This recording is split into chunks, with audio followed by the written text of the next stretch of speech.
Mon père m'a jeté à la rue pour ma sœur. Ma famille m'a humilié publiquement en prétendant que je n'avais jamais rien fait pour eux. Mais il ignore un détail crucial, je suis la véritable propriétaire de cette maison. Je m'appelle Diana Dubois. J'ai 34 ans et jusqu'au jour où mon père m'a appelé, je pensais que l'achat de ma première maison serait enfin le moment où ma vie cesserait de me sembler empruntée.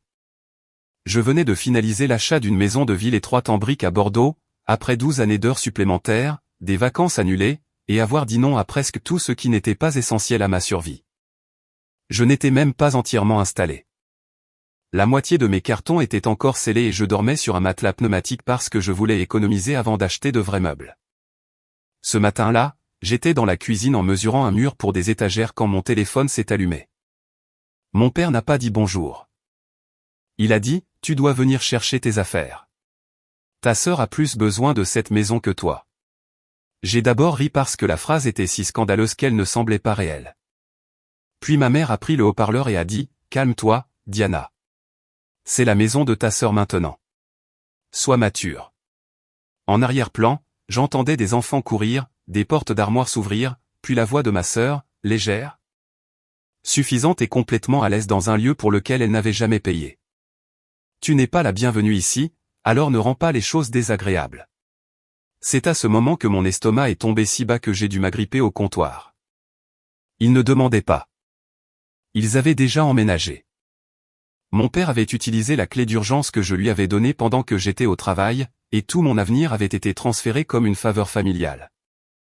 2 jours plus tard, ils ont organisé une fête d'inauguration dans ma maison et ont raconté aux gens que je n'avais jamais aidé personne. Ils pensaient m'avoir effacé. Ce qu'ils ont oublié, ce qu'aucun d'eux n'a pris la peine de vérifier, c'est le nom qui figurait sur l'acte de propriété. Pendant 3 jours d'affilée, je n'ai pas pleuré. Je sais que cela semble étrange, mais j'étais trop stupéfaite pour pleurer.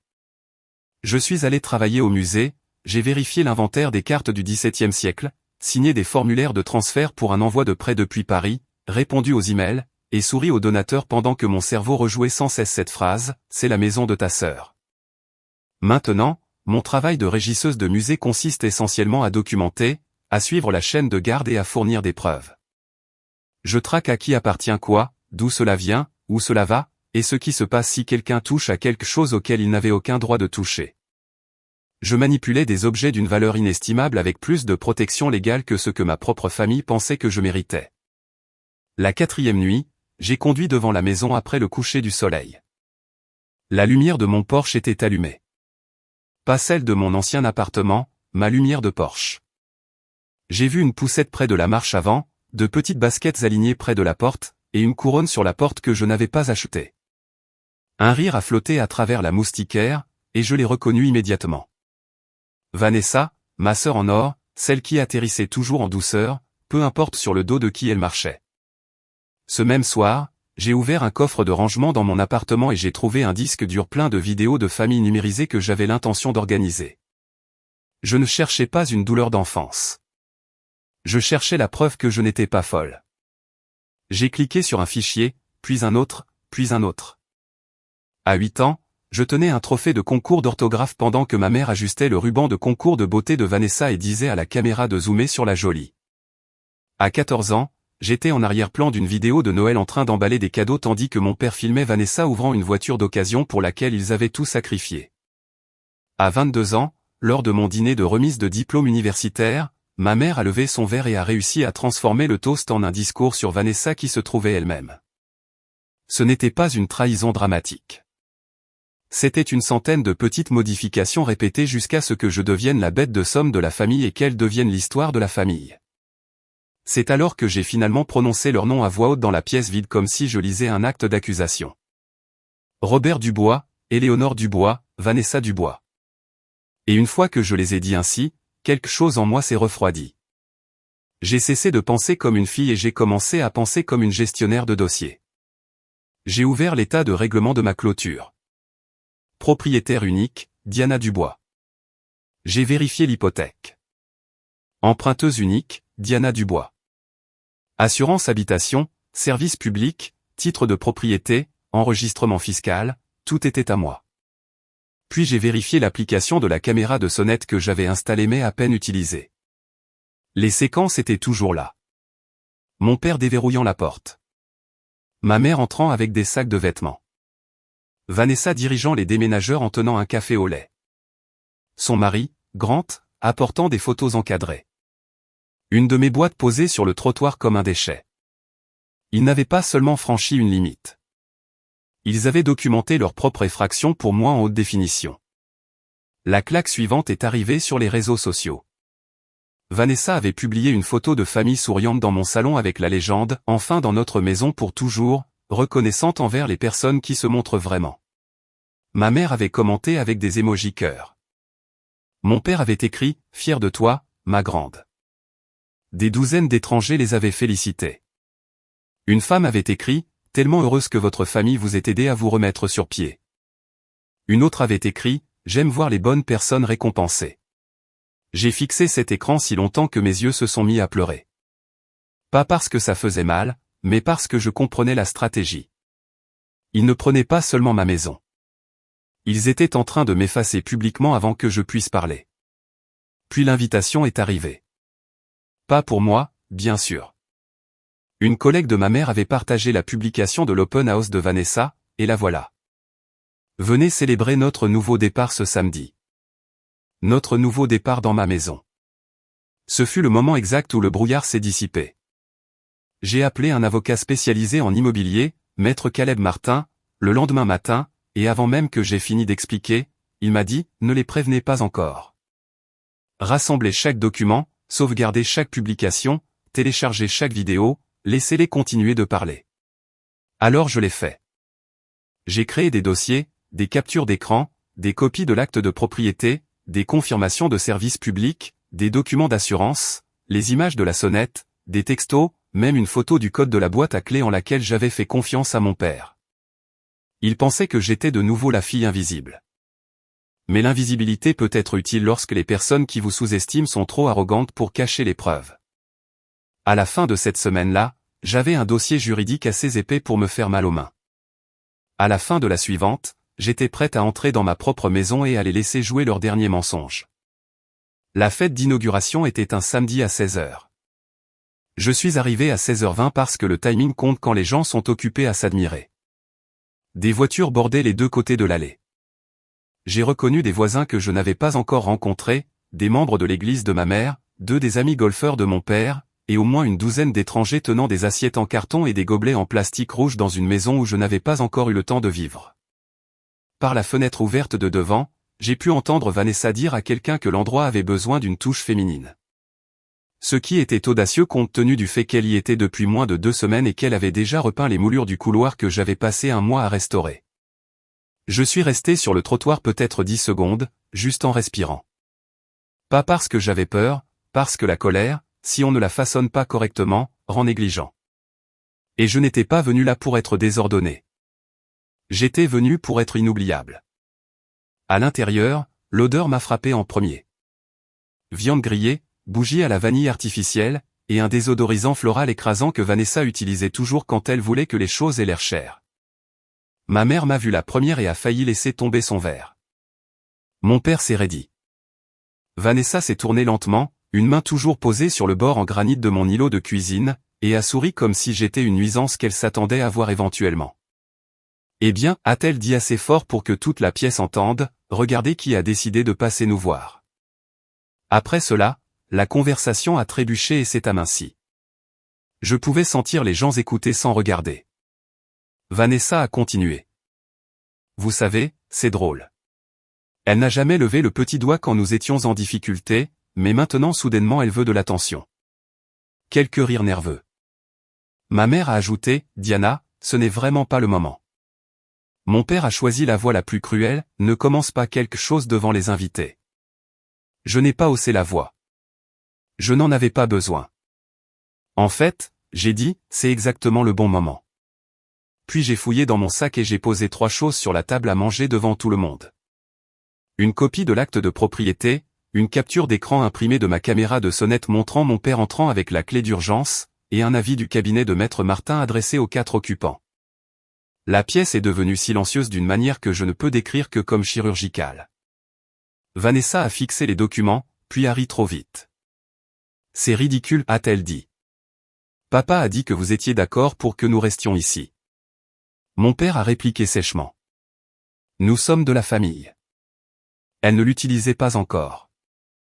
C'est à ce moment-là que j'ai regardé tous ces invités et que j'ai dit assez clairement pour que l'arrière de la pièce entende, puisque tout le monde est là pour célébrer, laissez-moi vous épargner d'être utilisé comme témoin d'un mensonge.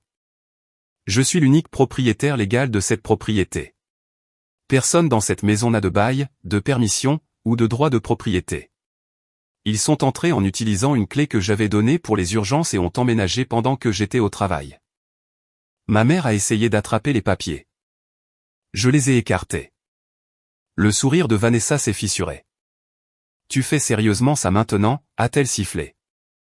Devant tout le monde. Je l'ai regardé droit dans les yeux. Puis Caleb, qui m'avait dit qu'il resterait à proximité si je voulais un témoin, est entré par la porte d'entrée après que je lui ai envoyé un seul mot par texto. Il s'est présenté, a remis la demande formelle de remise immédiate de la propriété, et a expliqué sur un ton d'homme qui a répété la loi à des gens suffisant de nombreuses fois auparavant que toute occupation ultérieure. Dommages matériels ou interférence avec l'accès augmenterait leur responsabilité. Un des amis de mon père a posé silencieusement son assiette et est parti. Puis un autre, et un autre. On pouvait pratiquement entendre la fête se défaire. Vanessa, bien sûr, s'est lancée dans la performance. C'est cruel, a-t-elle dit, les larmes arrivant à l'heure. Tu sais, nous avions besoin d'aide. Son mari, Grant, qui était resté surtout silencieux jusqu'alors, a posé la question qui a transformé toute la pièce. Attends, tu m'as dit que tes parents étaient copropriétaires de cet endroit. Vanessa s'est figée. Mon père a commencé à la couvrir de paroles. Ma mère a commencé à pleurer. Grant a regardé l'acte, puis moi, puis sa femme, comme un homme réalisant soudain que son mariage avait été bâti sur des faits sélectifs. Tu m'as menti, a-t-il demandé. Vanessa a répliqué sèchement. J'ai fait ce que je devais faire pour nos enfants. Cette phrase aurait pu fonctionner sur mes parents. Elle n'a pas fonctionné sur moi, ai-je dit. Non, ai-je dit. Tu as fait ce qui était le plus facile parce que tout le monde dans cette famille t'a entraîné à croire que mon travail, mon argent et mon avenir étaient des biens communs. J'aimerais vous dire que c'est à ce moment-là qu'ils ont capitulé. Ce n'est pas le cas. Un ricanement. Les gens comme ça reculent rarement devant la honte. Ils se tournent vers le blâme. Mon père m'a traité d'égoïste.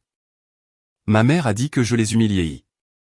Vanessa a dit aux invités restants que je l'avais toujours détesté.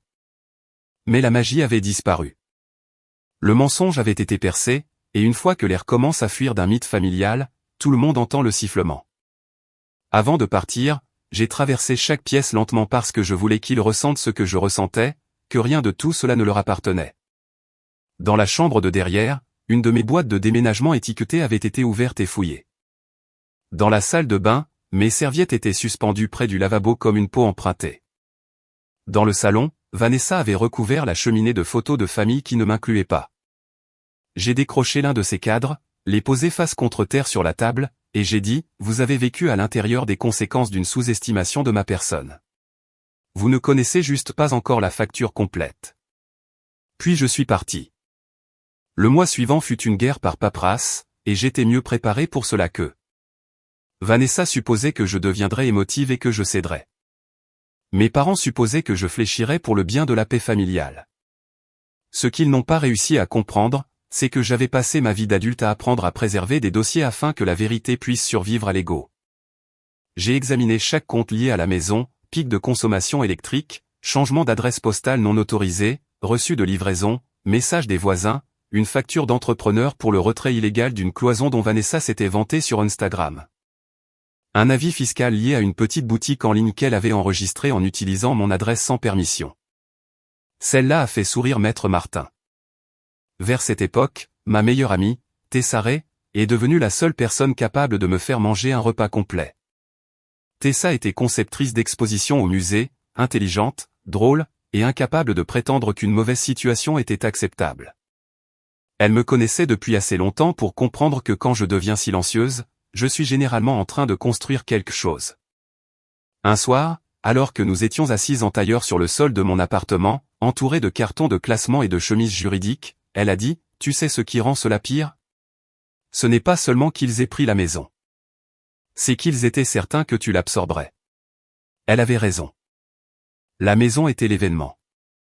L'hypothèse derrière cela était la véritable blessure. Mon rôle avait toujours été de produire, de sauver, d'organiser, de pardonner, puis de disparaître pour que Vanessa puisse scintiller au centre du cadre. Alors, j'ai pris une décision qui n'avait rien et tout à voir avec la vengeance. J'ai arrêté d'attendre que le musée définisse mon avenir. Pendant des années, j'avais discrètement développé une expertise en recherche de provenance, en restauration, en logistique et en planification de collection. Tessa m'a poussé à empaqueter cette connaissance dans une consultation privée pour de petites galeries et des sociétés historiques qui ne pouvaient pas se permettre de régisseur à plein temps. Tu sais déjà comment prouver à qui appartient quoi, m'a-t-elle dit. Apparemment, c'est ton super pouvoir. En 6 semaines, j'ai eu 2 clients secondaires, puis 3. Je travaillais plus longtemps que jamais, mais pour la première fois, l'épuisement semblait directionnel. Chaque facture que j'envoyais, chaque contrat que je signais, chaque client qui me présentait comme celle qui sauve un projet du chaos me reconstruisait. Pendant ce temps, le chaos fleurissait joliment dans ma maison. Parce que oui, c'était toujours ma maison, peu importe qui l'utilisait mal. Mon père a ignoré la mise en demeure. Vanessa a publié des citations passives-agressives sur la trahison et les proches toxiques. Ma mère a appelé 2 fois, laissé des messages vocaux larmoyants, et ne s'est jamais excusée. Grant, cependant, avait changé. Il a appelé le bureau de Caleb pour demander des copies des documents d'enregistrement public. Cela m'a tout dit. Il vérifiait s'il avait été trompé, et il l'avait été. Puis un voisin m'a envoyé un email après avoir remarqué une benne à ordures devant.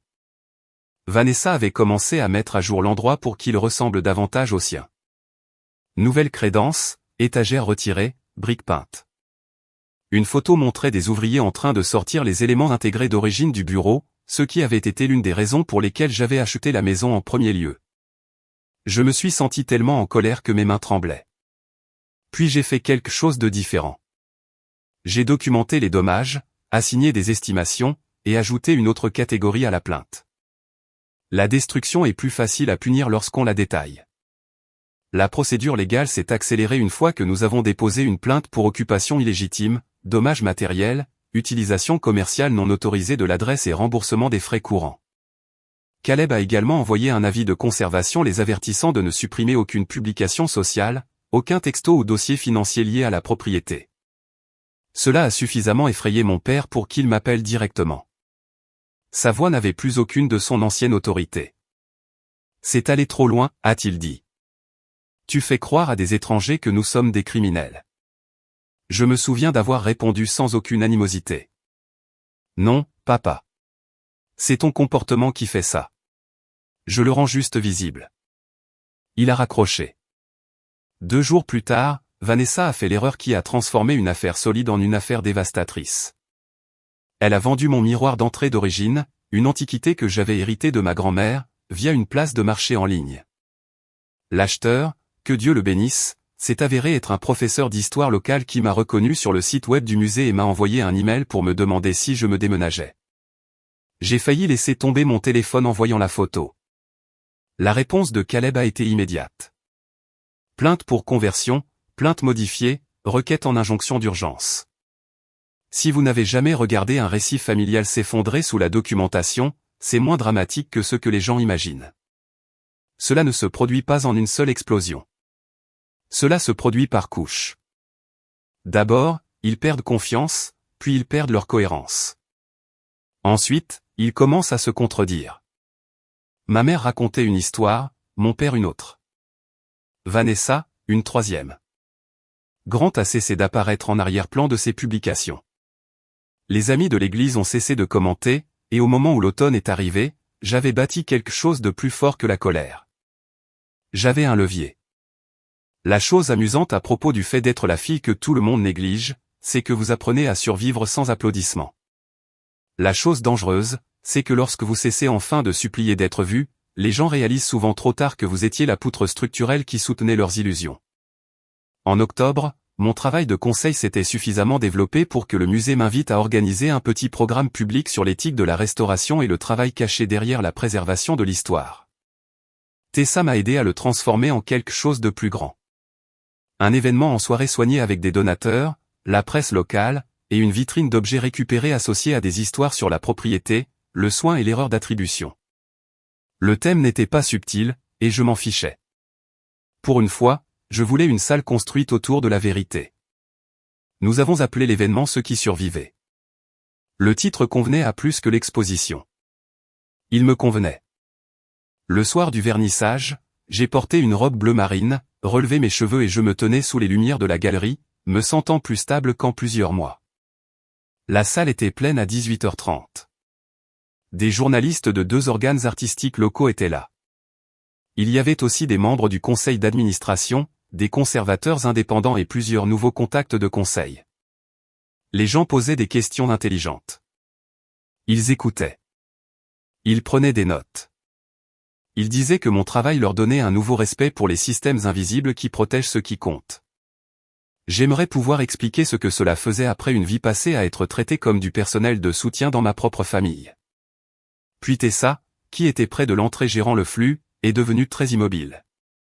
J'ai suivi son regard et j'ai vu les dernières personnes que je voulais dans cette salle, Éléonore, Vanessa et Grant. Grant avait l'air épuisé. Éléonore avait l'air nerveuse. Vanessa avait l'air d'être habillée pour la bataille. Elle a traversé le sol de la galerie avec cette même confiance brillante et fragile qu'elle utilisait lorsqu'elle était sur le point de faire quelque chose de téméraire. « Waouh » a-t-elle dit, regardant autour d'elle comme si elle accordait son approbation. « C'est mignon. Je ne savais pas que le drame familial pouvait se transformer en marque. » Quelques invités ont fait semblant de ne pas entendre.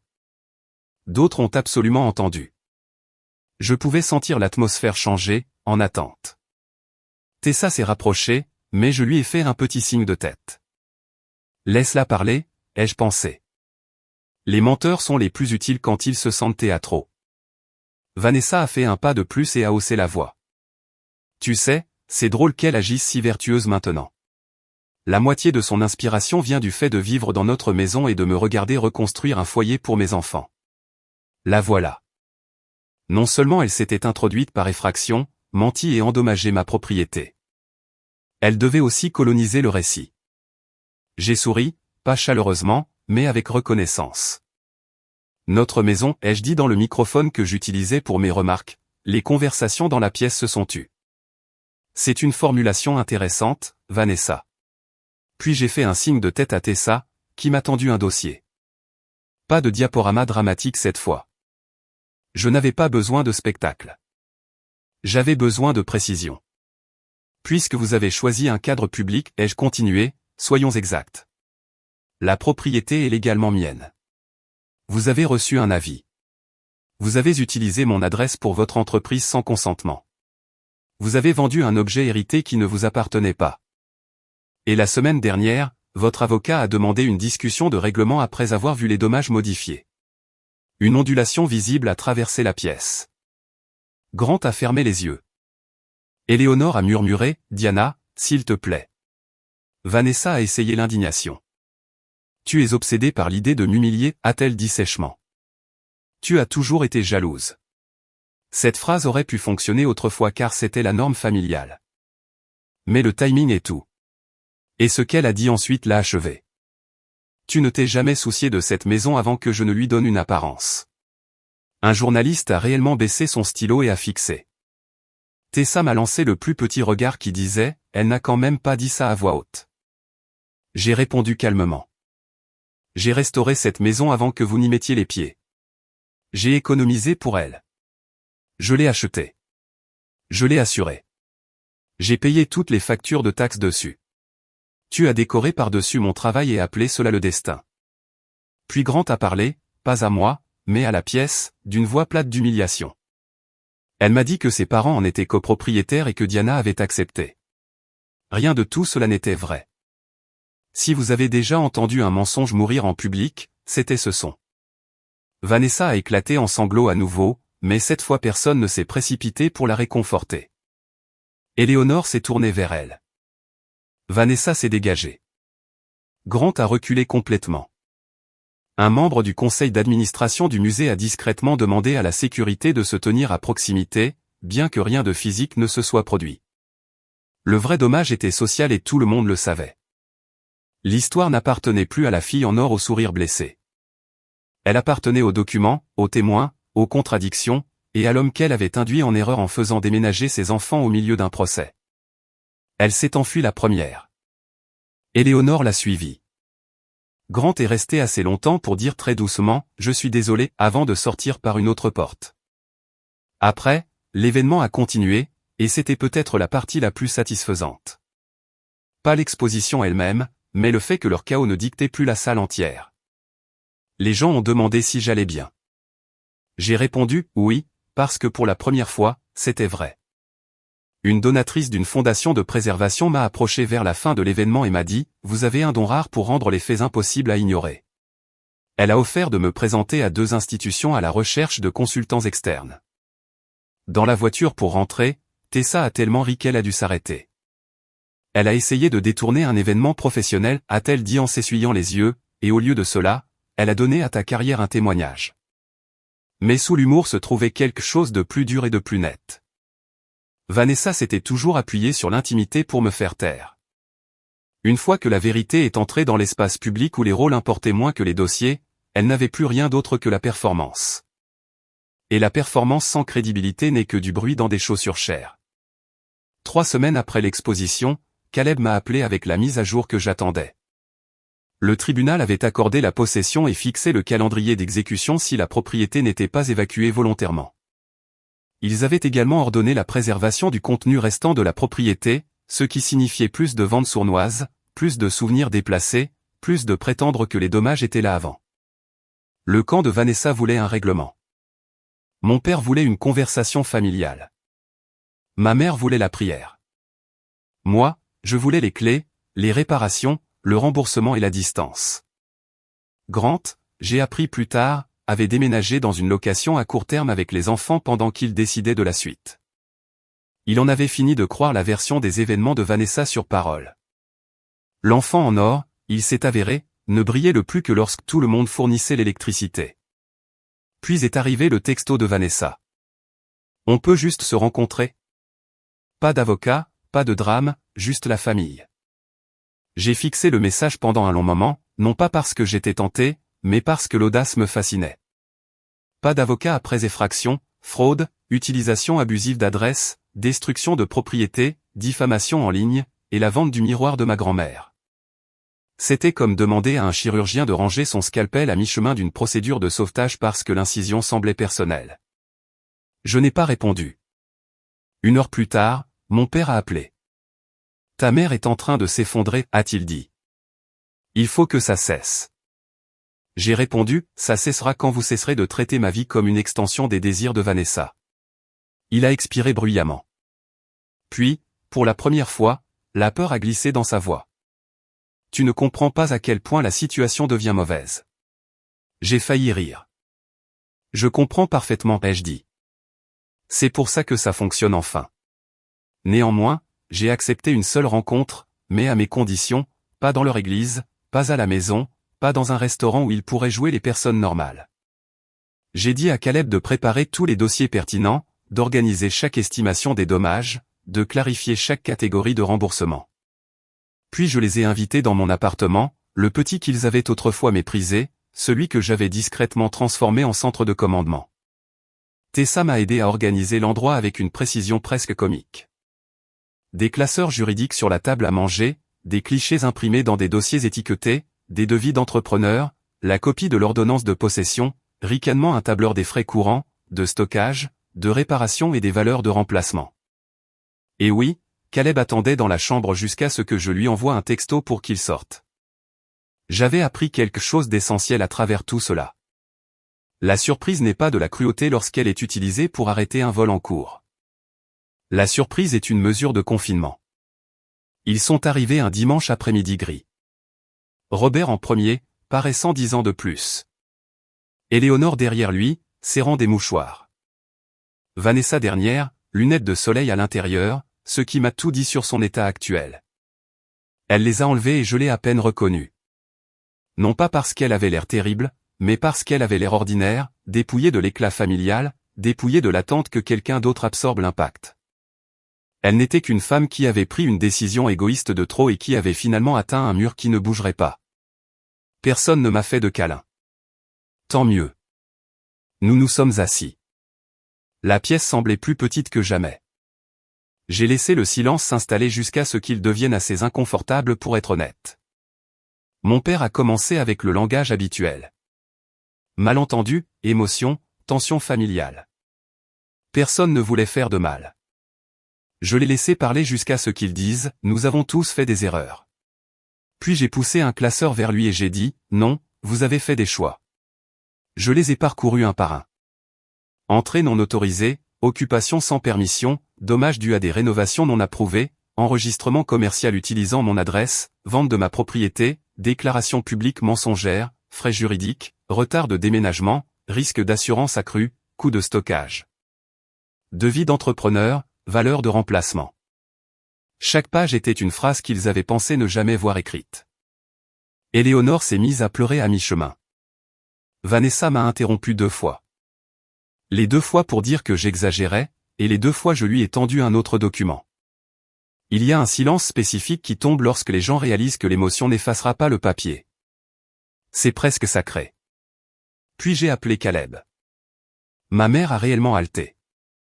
Vanessa a marmonné, incroyable.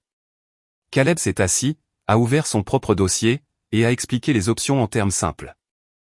Quitter avant la date limite, remettre les clés, permettre l'inspection, payer les dommages convenus sur une période donnée, et coopérer ou faire face à l'exécution forcée, une exposition civile élargie. Et un possible renvoi de certaines conduites pour examen approfondi en fonction de ce que la découverte révélerait. Mon père est devenu pâle au mot découverte. Bien. La découverte est l'endroit où les mythes familiaux meurent sous serment. Vanessa a tenté une dernière manipulation. Elle m'a regardé avec des yeux humides et a dit « Tu ferais vraiment ça à ta propre sœur ». Pendant une seconde, l'enfant en moi, celui qui était entraîné à se sentir coupable d'exister, s'est agité. Puis l'adulte a répondu « Non, Vanessa. Je fais ça parce que tu as fait ça à ta propre sœur et que tu n'attendais aucune conséquence. » Ce fut le point de bascule. Non pas parce qu'ils se sont excusés. Ils ne l'ont pas fait. Pas vraiment. Ils se sont désagrégés. Éléonore a admis qu'elle avait dit aux proches que la maison était essentiellement celle de Vanessa maintenant parce qu'elle supposait que je ne contesterais jamais. Robert a admis qu'il avait utilisé la clé d'urgence parce que quelqu'un devait prendre une décision. Vanessa a admis qu'elle avait changé l'adresse postale de l'entreprise parce que ses problèmes de bail nuisaient aux ventes et que mon quartier semblait plus stable en ligne. Chaque aveu les rendait plus petits. Chaque réponse me rendait plus calme. Quand ils sont partis, personne ne faisait semblant que nous étions là pour guérir. Nous étions là pour refermer un piège. Ils n'ont rien signé ce jour-là, mais ils avaient vu le paysage complet. Et quand les gens comprennent enfin la taille de la falaise sur laquelle ils se tiennent, certains reculent, d'autres sautent quand même. Vanessa, il s'est avéré, avait encore un mauvais choix en elle. L'effondrement final s'est produit plus vite que même Caleb ne l'avait prédit. 2 jours après la réunion, Grant a demandé la séparation. Je sais que certains téléspectateurs adorent les histoires de vengeance où le conjoint devient instantanément un héros. Mais ce n'était pas ça. Il n'était pas mon allié. C'était un homme qui a découvert qu'il avait installé ses enfants au milieu d'un désastre juridique parce que sa femme et ses beaux-parents avaient menti et qu'il avait choisi l'autopréservation. Néanmoins, l'effet sur Vanessa a été catastrophique.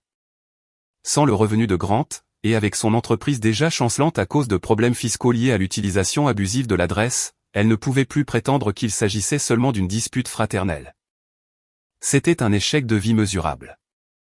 Mon père a appelé 3 fois en une journée, et quand j'ai finalement répondu, il ne ressemblait en rien à l'homme qui m'avait autrefois ordonné de ramasser mes affaires. « S'il te plaît, a-t-il dit, ta mère et moi ne pouvons pas couvrir cela. » C'est là que j'ai appris la partie qu'il m'avait cachée. Dans la précipitation pour soutenir l'image de Vanessa, ils avaient drainé la plupart de leurs économies, aidant avec ses dettes et les frais de scolarité des enfants, supposant que ma maison lui donnerait le temps de se rétablir. Ils avaient parié avec tout parce qu'ils croyaient que j'étais l'enfant sûr, celui qui survivrait tranquillement à son sacrifice. La date d'exécution par le shérif a été fixée à 30 jours après l'ordonnance de possession. Ils sont partis en 22. Pas gracieusement, bien sûr. Vanessa a laissé du ressentiment à moitié emballé dans chaque pièce, des luminaires bon marché là où de meilleurs avaient été retirés, des trous de clous, des moulures cassées, du matériel manquant, une tuile fissurée près de l'entrée arrière. Mais elle est partie. La première fois que je suis revenu après le changement de serrure, je me suis tenu dans le hall et j'ai juste écouté. Pas de pas qui n'étaient pas les miens, pas de rire emprunté, pas de mensonges essayant de s'installer dans les murs. Ça sentait la poussière, la peinture, et une leçon très coûteuse. L'inspecteur de Caleb a tout documenté. Nous avons récupéré le miroir de ma grand-mère auprès de l'acheteur, qui a eu la gentillesse de le rendre après avoir entendu l'histoire. Les éléments intégrés du bureau ont dû être reconstruits. La cheminée portait des entailles dues au clou que le décorateur de Vanessa avait martelé. Le montant total des dommages était suffisamment laid pour que mes parents finissent par vendre une petite cabane au bord d'un lac dont ils avaient passé des années à se vanter pour couvrir une partie du règlement. Ce détail, je l'admets, m'a procuré un type de paix très spécifique. Quant à la retombée publique, elle n'est pas venue de moi en me plaignant en ligne. Elle est venue du silence, des faits, et de la propagation naturelle des conséquences. Les amis de l'église ont appris des bribes. Les voisins en ont appris davantage. La famille de Grant a appris le reste.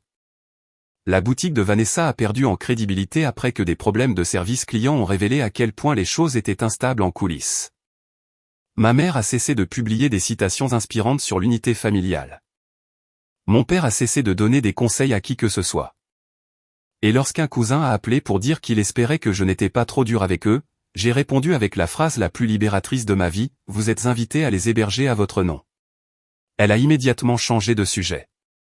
Drôle comme la sympathie se tarit vite quand elle s'accompagne d'une hypothèque, d'une responsabilité et de factures de réparation. Un mois plus tard, Robert et Éléonore ont demandé à se revoir. J'ai failli refuser. Puis j'ai réalisé que je voulais une chose, pas la réconciliation, mais la clarté. Nous nous sommes rencontrés dans un café près du palais de justice. Terrain neutre. Ma mère a pleuré avant de s'asseoir. Mon père avait l'air dévasté. Il n'y avait pas d'excuse cette fois, seulement le deuil mince et choqué de personnes regardant enfin ce qu'avait coûté leur favoritisme. Nous pensions que tu comprendrais, a murmuré ma mère. C'est ça le problème, ai-je dit. Vous avez toujours pensé que je comprendrais le fait d'être traité comme inférieur. Mon père a essayé de dire qu'il les aimait toutes les deux. Je l'ai arrêté. L'amour sans respect est juste un contrôle vêtu de vêtements plus doux. Aucun d'eux n'avait de réponse à cela. Ils ont demandé si nous pouvions reconstruire. Je leur ai dit la vérité. Peut-être un jour, de petite manière, s'ils apprenaient les limites et les vivaient, mais ils n'auraient plus jamais une clé de ma maison, un accès à mes comptes, ou une entrée automatique dans ma vie. Le pardon, s'il venait un jour, ne restaurerait pas le droit acquis. La vengeance la plus profonde n'était pas que Vanessa ait perdu la maison.